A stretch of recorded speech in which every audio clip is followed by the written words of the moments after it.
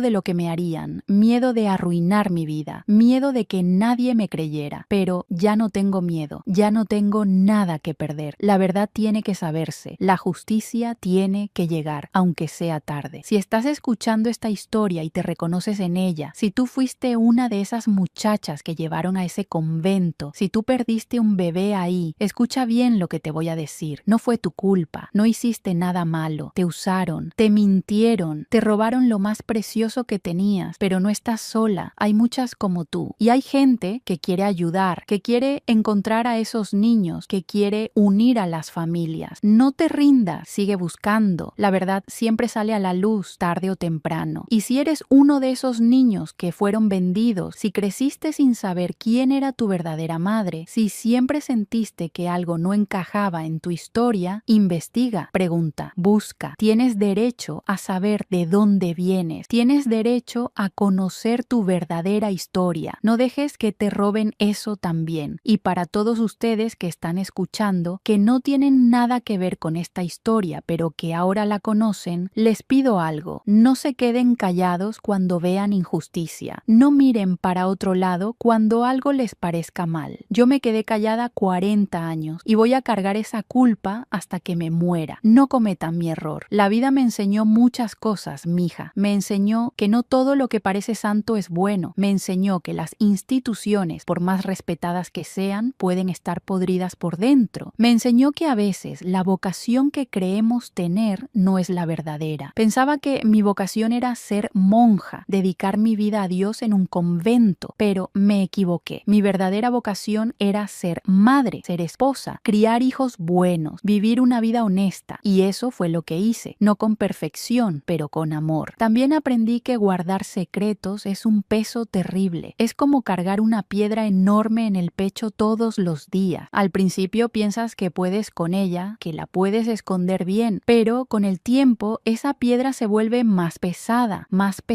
hasta que casi no puedes respirar. Y cuando finalmente la sueltas, cuando finalmente hablas, es como si te quitaras una tonelada de encima. Por eso estoy hablando ahora, porque necesito soltar esta piedra antes de morirme, porque necesito respirar libre por primera vez en 40 años. Hoy, cuando veo noticias noticias de escándalos en la iglesia, de abusos, de corrupción, de secretos que salen a la luz, pienso, por fin la gente está hablando, por fin la gente está denunciando, por fin las víctimas están siendo escuchadas. Ojalá yo hubiera tenido ese valor hace 40 años, ojalá no hubiera tenido tanto miedo, pero así son las cosas. Cada generación tiene que ser un poquito más valiente que la anterior, cada generación tiene que romper un silencio más, y espero que mi historia ayude a alguien a ser valiente, a hablar, a no quedarse callado. Mis hijos no sabían nada de esto hasta hace poco. Les conté todo cuando decidí hacer pública esta historia. Se quedaron choqueados, no sabían qué decir. Los junté un domingo en mi casa, después de la comida. Les dije, tengo que contarles algo que guardé durante 40 años. Se sentaron alrededor de la mesa, mirándome preocupados. ¿Qué pasa, mamá? ¿Estás enferma? No, les dije, no estoy enferma, pero necesito que sepan la verdad. Y les conté todo. Les hablé del convento, de mi vida como monja, de las muchachas embarazadas que veía entrar y salir. Les hablé de la noche que bajé al sótano, de los documentos que encontré, de las cartas que leí. Les hablé de los bebés vendidos, de las madres engañadas, del sistema horrible que operaba ahí. Mi hija mayor, Lupita, empezó a llorar a mitad de la historia. Mamá, ¿por qué nunca nos dijiste? ¿Cómo pudiste cargar esto sola? Porque tenía miedo, le dije. Miedo de que me juzgaran, de que pensaran menos de mí, de que no entendieran. Miedo de que si hablaba, algo malo nos pasara a nosotros. Mi hijo Juan, el mayor, estaba furioso. Deberías haber hablado hace años, mamá. Esas mujeres merecían saber la verdad. Esos niños merecían conocer su origen. Lo sé, le dije llorando. Lo sé y me arrepiento todos los días. Pero en ese tiempo era diferente. La iglesia tenía mucho poder. Si yo hablaba, nadie me iba a creer. Me iban a destruir. Iba a arruinar la vida de toda la familia. Entonces, ¿por qué hablas ahora?, me preguntó. Porque ya estoy vieja. Porque ya no me queda mucho tiempo. Porque no quiero morirme cargando este secreto. Porque quiero que la verdad salga, aunque sea tarde. Mis otras hijas, Carmen y Rosa, me abrazaron llorando. Nunca te hubiéramos juzgado, me dijo Carmen. Eres la persona más valiente que conozco. No sé si soy valiente, les dije. Solo soy una mujer cansada que quiere descansar en paz, que quiere soltar este peso antes de morir. Les enseñé los documentos que había guardado todos estos años. Los leyeron en silencio, con lágrimas en los ojos. Esto tiene que hacerse público, dijo Juan. Estas familias necesitan saber. Estos hijos necesitan conocer su verdad, y eso fue lo que decidimos hacer. Mi hijo contactó a un abogado especializado en derechos humanos. Le contamos todo, le mostramos los documentos. Al principio no nos creyó. Esto suena demasiado increíble, dijo. Necesito verificar. Pero cuando revisó los documentos, cuando vio los nombres, las fechas, las firmas, su cara cambió. Esto es real, dijo en voz baja. Esto realmente pasó. Nos explicó que casos similares habían salido a la luz en otros países, España, Irlanda, Argentina, que había movimientos de personas buscando a sus hijos robados, a sus madres perdidas, pero tiene que estar preparada, me advirtió el abogado. Cuando esto se haga público, vaya a haber consecuencias. La iglesia va a negar todo. Van a decir que usted está mintiendo, que los documentos son falsos, que está resentida porque la expulsaron. Van a investigar su vida buscando algo para desacreditarla. Va a ser muy duro. Ya estoy preparada, le dije. Ya no tengo nada que perder. La verdad es más importante que mi reputación. Y así empezamos el proceso. El abogado contactó a organizaciones de derechos humanos, a periodistas, a personas que habían estado buscando a sus familiares perdidos. Hicimos una copia de todos los documentos, los digitalizamos, los guardamos en lugares seguros, porque sabía que en cuanto esto saliera, iban a querer destruir la evidencia. Iban a decir que yo inventé todo, pero no podían negar los documentos oficiales, las firmas, los sellos del convento. El día que decidimos hacer todo público fue el día más difícil de mi vida, más difícil que el día que descubrí el secreto, más difícil que el día que huí del convento, porque sabía que no había vuelta atrás. Una vez que la verdad saliera, mi vida iba a cambiar para siempre. Ya no iba a ser solo Socorro, la viejita tranquila que vive en Cholula. Iba a ser Socorro, la monja que denunció al convento. Socorro, la que destapó el escándalo. Socorro, la que traicionó a la iglesia, pero tenía que hacerlo. cielo, por todas esas madres que murieron sin saber qué pasó con sus hijos, por todos esos hijos que crecieron sintiéndose incompletos, sabiendo en algún lugar profundo de su alma que algo no estaba bien en su historia, por todas las muchachas que fueron explotadas, abusadas, tratadas como máquinas de hacer bebés, por justicia, por verdad, por amor. El convento de Nuestra Señora de los Remedios ya no existe. El edificio sigue ahí, pero está abandonado. A veces paso por ahí cuando voy a Puebla a visitar a una de mis hijas. Miro esos muros altos, esas ventanas cerradas, ese portón de madera que ahora está cubierto de cadena, y pienso en todo lo que pasó ahí adentro, en todas las muchachas que sufrieron, en todos los bebés que fueron arrancados de los brazos de sus madres, en toda la mentira, toda la hipocresía, y me dan ganas de prender fuego a ese lugar, de borrarlo del mapa, pero sé que no se puede borrar la historia, solo se puede contar para que no se repita. La Iglesia Católica ha pedido perdón por muchas cosas en los últimos años, por la Inquisición, por los abusos sexuales, por la complicidad con dictaduras, pero todavía no ha pedido perdón por esto, por los bebés robados, por las madres engañadas, por el negocio horrible que manejaron durante décadas. Espero que algún día lo hagan. Espero que reconozcan lo que hicieron. Espero que busquen a las familias y las ayuden a reunirse. Sé que es mucho pedir. Sé que probablemente nunca va a pasar, pero no cuesta nada esperar. Yo ya perdoné, no porque lo que hicieron esté bien, no, porque yo necesitaba perdonar para poder vivir en paz, porque el rencor es como un veneno que te va matando poco a poco. Perdoné a la Madre Superior, que ya está muerta. Perdoné a las monjas que participaron en ese negocio. Perdoné incluso a las familias ricas que compraron esos bebés, que se aprovecharon de la desesperación de muchachas pobres, no porque lo merezcan, sino porque yo lo necesitaba. Pero perdonar no significa olvidar, y no significa que no deba haber justicia. Si esta historia los conmovió, si se emocionaron, si conocen a alguien que necesita escuchar este mensaje de fuerza y superación, dejen un comentario aquí abajo. Cuéntenme qué les pareció la historia. ¿Conocen casos similares? ¿Saben de alguien que haya pasado por algo así? Leo todos los comentarios y me da mucha alegría saber que mis historias llegan al corazón de ustedes. Y si todavía no se han suscrito a nuestro canal Historias de Abuelitas, hagan clic en la campanita ahí abajo para suscribirse y no perderse ninguna de nuestras historias. Todas las semanas compartimos historias reales de vida, de superación, de mujeres valientes que enfrentaron situaciones difíciles y salieron adelante. Son historias que necesitan ser contadas, son historias que no deben olvidarse. Yo sé que mi historia es dura, muy dura. Sé que a algunos les va a costar creerla. ¿Cómo es posible que la iglesia hiciera algo así? Pues sí, lo hicieron. Y no solo en ese convento, sino en muchos otros, en México y en otros países. Es un secreto que se guardó durante décadas, pero los secretos siempre salen a la luz, siempre. Y ya era hora de que este saliera. Antes de terminar, quiero decir algo importante. Esta historia no es para atacar a la Iglesia Católica ni a las personas de fe. Yo sigo siendo católica, sigo creyendo en Dios, sigo rezando todos los días, pero creo en un Dios de verdad, de justicia, de amor, no en un Dios que permite que se vendan bebés, no en un Dios que cubre la maldad con mantos de santidad. Hay muchas monjas buenas, muchos sacerdotes buenos, mucha gente de fe que hace el bien, pero también hay maldad, y cuando hay maldad hay que denunciarla, venga de donde venga. Eso es lo que estoy haciendo ahora. Eso es lo que debía hacer hace 40 años. Para todas las mujeres que están escuchando, les digo, sean valientes, hablen su verdad, no se queden calladas cuando vean algo malo, no permitan que nadie las obligue a cargar secretos que no son suyos. La vida es muy corta para vivir con mentiras. La vida es muy valiosa para desperdiciarla en el silencio. Yo desperdicié 40 años callada. No cometan mi error. Hablen, denuncien, exijan justicia y sobre todo, no permitan que nadie les quite su voz. Y así termina mi historia, mis queridos. La historia de una monja que descubrió el secreto horrible escondido en el sótano de su convento. El secreto de los bebés vendidos, de las madres engañadas, de la hipocresía disfrazada de santidad. Guardé ese secreto 40 años por miedo, por cobardía, por no saber qué hacer, pero ya no más, ya no voy a cargar esta piedra, ya solté ese peso y se siente como si pudiera volar. Espero que esta historia les haya tocado el corazón. Espero que les haya hecho pensar. Espero que los inspire a ser valientes, a hablar su verdad, a no quedarse callados frente a la injusticia, porque al final eso es lo único que importa. No importa cuánto tiempo pase, no importa quién esté del otro lado, la verdad siempre, siempre tiene que salir a la luz. Gracias por escuchar la historia de esta viejita. Gracias por darme la oportunidad de contar lo que guardé tanto tiempo. Gracias por su apoyo, por sus comentarios, por compartir estas historias con otros. Juntos podemos hacer que estas voces sean escuchadas. Juntos podemos hacer que la verdad prevalezca. Hasta la próxima historia, mis queridos. Que Dios los bendiga y los proteja siempre.